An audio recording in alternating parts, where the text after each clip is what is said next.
Hey guys, today we're going to go through the Chapter 4 bits, bytes, and binary nodes for you. So to start off, we're going to talk about these things called bits. Bits are basically the smallest unit of data that we use on a computer. You can think of these as kind of like Boolean values, as they're holding on to one of two different states.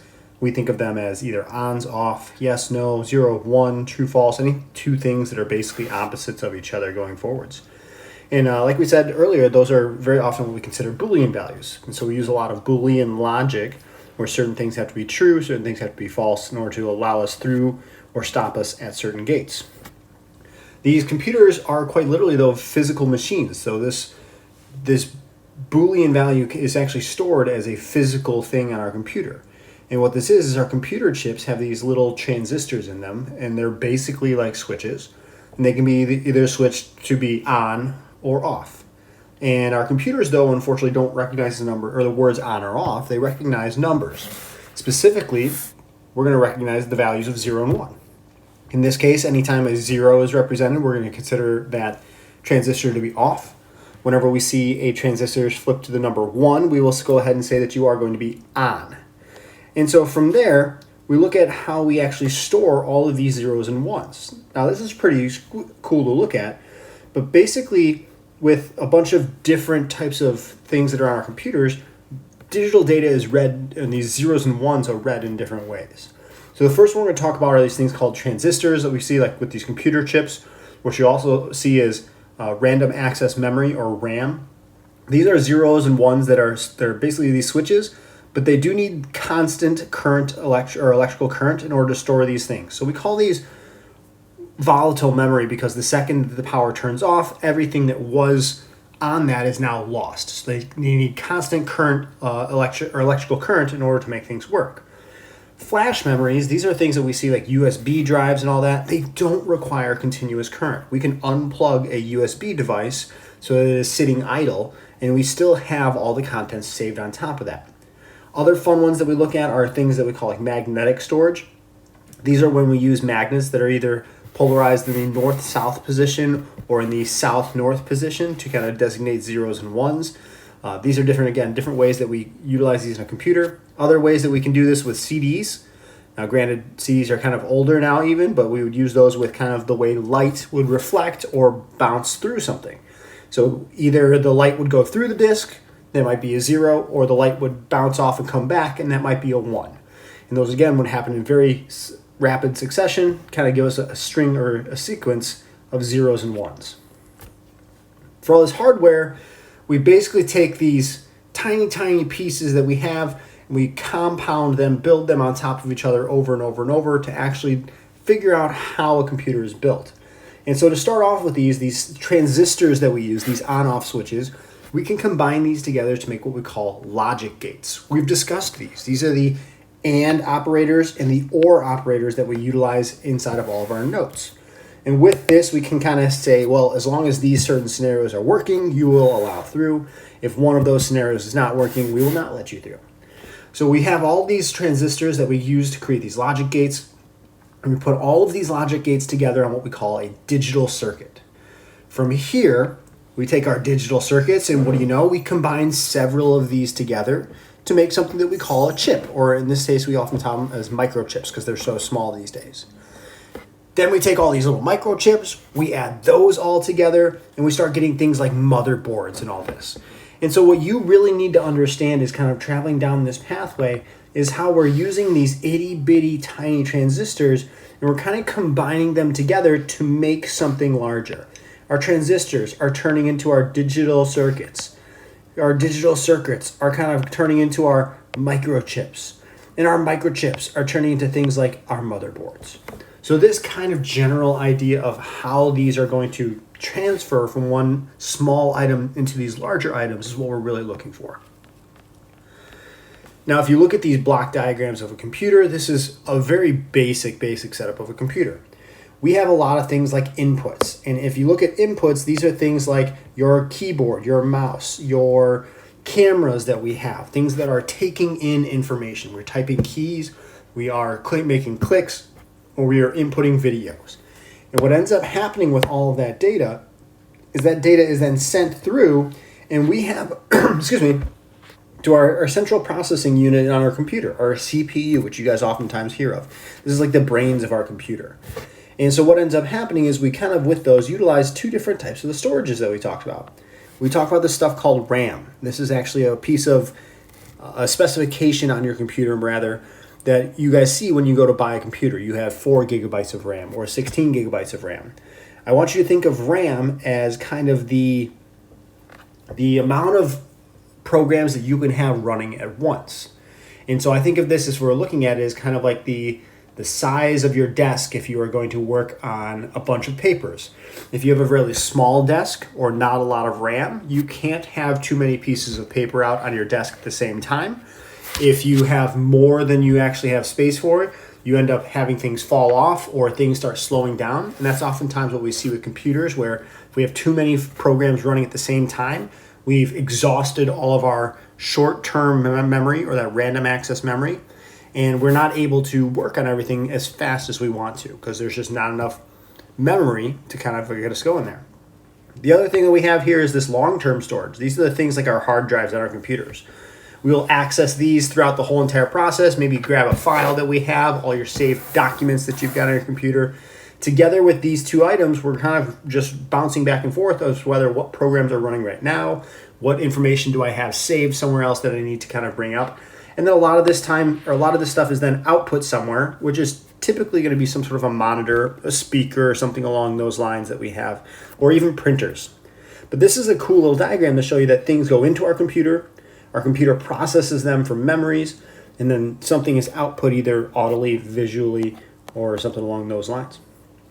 And we talk about these logic gates again, how we call them low-level hardware abstractions. And the reason for that is low level means that they're really small things in our computers that are easily overlooked.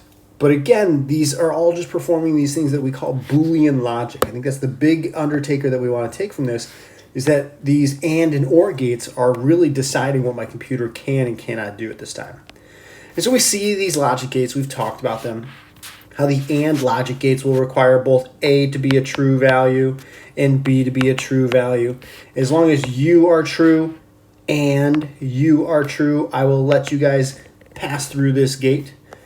We will also see things with our ORs, where you can only have one of these two things actually be true, but as long as C is true or D is true, again, we will allow you through that logic gate.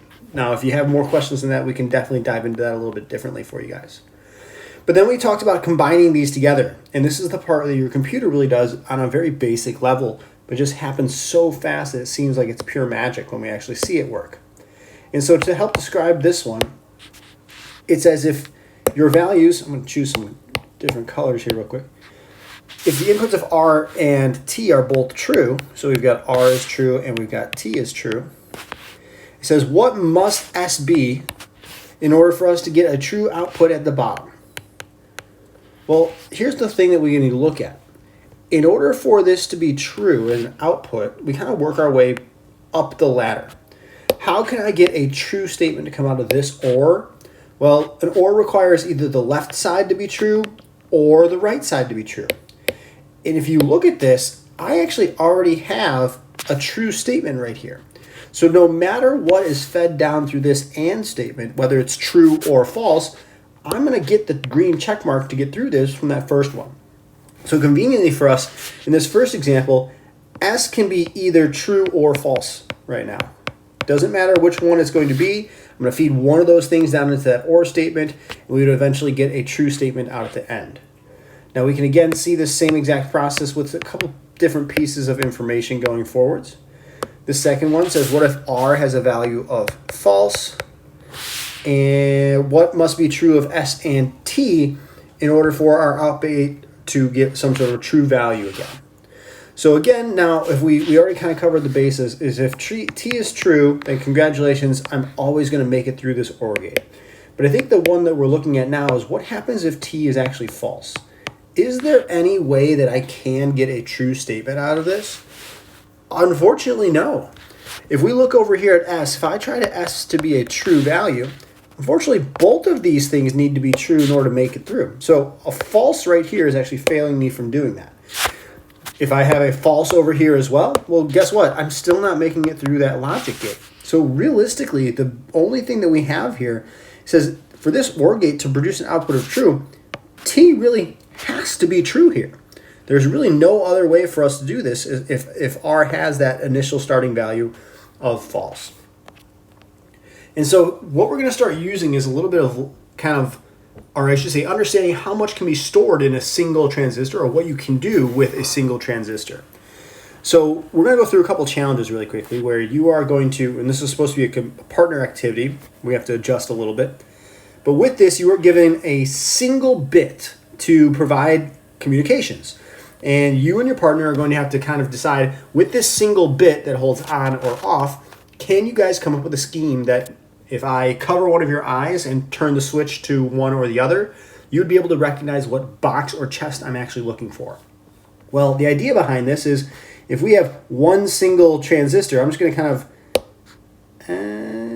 let's do it this way. If I have a transistor with a true up here and a false down here, I could kind of symbolize letter A as being, well, what if this is turned on to true?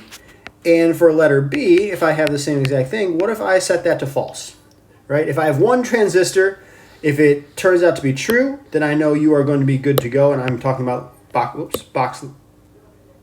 A. If you are set to false, I will go ahead and know it's a box B. So with a single transistor, I can actually give you clearly communicate between which two boxes we need. What if there are three boxes? Well, you'll notice I'm actually going to give you a second bit right here. So with three boxes, that means I'm going to have 2 bits, and I'm actually probably going to copy paste this to make my life a little bit easier. So we're given 2 transistors, a true and a false, and we are going to figure out what kind of combinations I can make for you to understand whether I'm talking about box A, B, or C, or in this case 0, 1, or 2. Now I only have 2 transistors to do this. Well, what we could do is, there's several different answers to this. I think some of the easiest ways to do this is we could think of, well, what if box 0 had just both of these things facing in the false direction? If I give you 2 bits, they're both facing downwards, I'm talking about box 0. On the other end, we could do the exact opposite with box number 2. If I have you facing up and you facing up, both of you guys are going to be trues, then I know I'm talking about box number 2. For box number 1, this could be any combination of up and down, or we could go vice versa and go down and up. One of those two would kind of give you an option. You'd have actually 2 choices for that number 1. Well, what if I then gave you 4 boxes?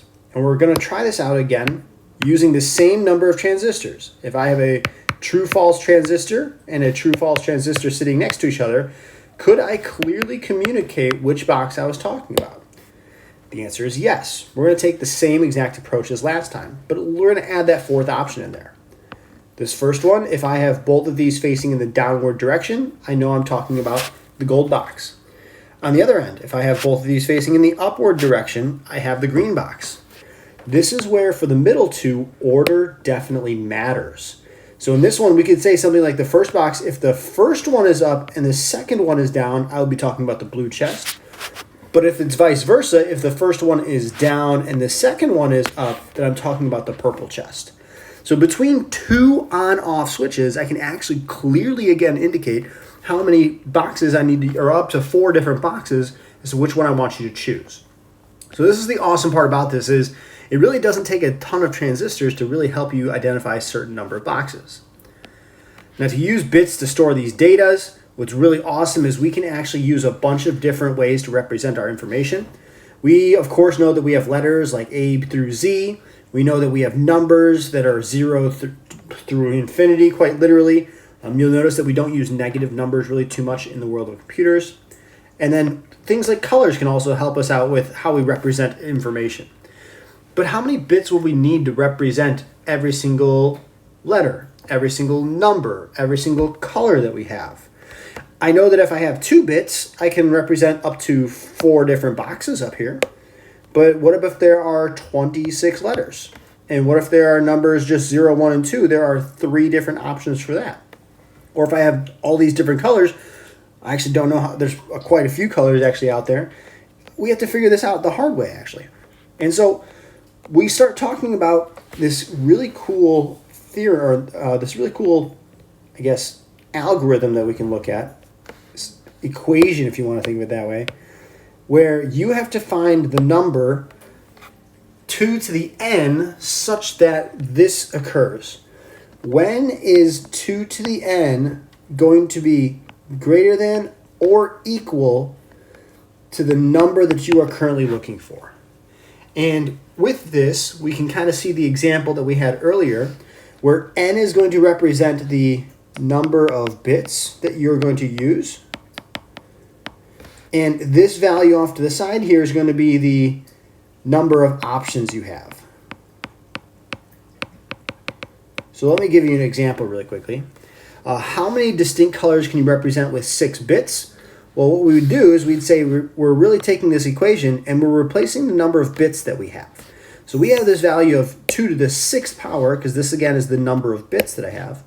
And we can say, hey, that's greater than or equal to some random number of items that we have. Well, what is 2 to the 6th power? 2 to the 1st is 1, then 2, 4, 8, 16, 32. So we would end up with a value of 2 to the 6th is greater than or equal to 32, meaning, hey, with 6 bits, I can store up to 32 different pieces of information and be able to distinctly tell you which one is which. How much can I do with 8? Well, same exact thing. 2 to the 8th is bigger than or equal to what number? In this case, that what number that we're looking for is actually 256 different things. So with 8 different bits, I can hold 256 unique pieces of data and again, clearly identify which one I'm talking about. How many would we need for our 26 lowercase letters then? Well, we actually already have that answer. If you look up at the top that we had right here, we're looking for the answer here. Now we could use, I guess if you wanted to, you could always say like, yeah, you could use 26 different bits. Well, 2 to the 26th power, 2 to the 26th power, this is going to be some crazy large number to the point where we're really wasting a lot of potential answers. So what we do is we try to find the smallest number that fits up here that would make this and satisfy this work. So what we're looking for now is we're saying, well, I have 2 to some number of bits. I need to find the first time that that number is bigger than or equal to 26. Well, we did this earlier where we said, well, 2 to the 5th is 16. 2 times 2 times 2 times 2 times 2, 16. That's not enough. But 2 to the 6th is 32. Well, guess what? 32 is the first number that we have that can actually fit all 26 of them. So the final answer to this one is actually 6 bits. And we can kind of see that answer kind of repopulate itself from up there. If you have more data than you want that actually have bits, we call this an overflow error. And so for example, is that like we just said, if I have 2 to the 5th power, I know 2 to the 5th power is actually the number 16. Well, what if I try to store every single letter of the alphabet in 5 different bits? Well, the first 16 would work, but all the leftovers after that, I don't have room for them. So we would have what we call that overflow error, where we're trying to store too much information in too few of bits. The last thing we're going to talk about today is really kind of conversions. And this is something that you'll see on your AP exam going forwards. Basically what we're going to do is we're going to learn that a lot of the things on your computer are kind of organized in 8-bit chunks. And we call those 8-bit chunks bytes. We really need to know this word going forwards. And from here, this basic unit of data, we start kind of getting into storage sizes. This is where if you guys had an old iPod or something like that, you might remember the days of you had 16 gigabytes of music to throw on there and we had to make sure that everything fit. Well, there's a bunch of different conversions that we can use, but I really wanted to emphasize one of them because there's 2 different theories that are out there in the world. And I want to tell you how it works for our AP exam. 1 kilobyte in the world of our AP exam is going to contain 1,000 bytes. Now, the reason I emphasize this is, again, there is something online that has an answer of 1,024. For this class's purposes, we will use the number 1,000 though. So please make sure that you use that going forward in your calculations. You will get this wrong otherwise if you don't do that. But here's kind of what we're talking about. So some of these conversions that I think you guys need to know as we move forwards, you do need to know a bit is a single bit. You do need to know that if you have 8 bits, you will form what is called a byte of information. If you have 1,000 bytes, you are going to end up with what we call a kilobyte. I like these little symbols that we see in the middle here as well. If we have 1,000 of those, we get something called a megabyte. You guys might have heard of these before, these little MB symbols that we see here. And then this number 1,000 seems to repopulate itself over and over. You guys have definitely heard of these things called gigabytes. There are 1,000 different megabytes going forwards. You might have heard of these things called terabytes. We won't get to this in class, meaning it's not a requirement to really know what terabytes are for the AP exam, but we do kind of try to get you at least a little bit of exposure to them going forwards. There are some really larger ones on here as well. You could talk about a petabyte, an exabyte, and a zettabyte. These ones we are going to kind of leave off the table here. Nibbles are also ones that we don't really focus on too much going forwards. But all those blue ones, we should definitely know the order of them and what the multiplication ratio is for those. And then here we kind of talk about, well, what about these conversions? How can I take something that is, for instance, 3.291 megabytes, and how can I figure out, hey, how many zeros and ones are actually in that file? What we end up doing is I always say, and I'll kind of write the exact same thing we have here. I always say, well, it's all about kind of canceling out or reducing out your units. In this example, what I mean by that is we will always start with the information that we have. We have 3.291 megabytes, and I always like to start this as fractions because you're going to start dealing with these things called ratios. Ratios are fancy words for fractions, realistically. And so we always start with that fraction over 1. And what we do is we will multiply this by some answer or some ratio here that we know. But the big thing that we want to do is we want to make sure that we can cancel out this megabytes. The only way that we know to cancel things out is to have one of those in the top of a fraction, one of those in the bottom. And so the idea here is now I want to take this and I want to get one step closer to where we are. I am currently right here at megabytes, and I want to make sure that I can work my way all the way down to this prized winner of bits.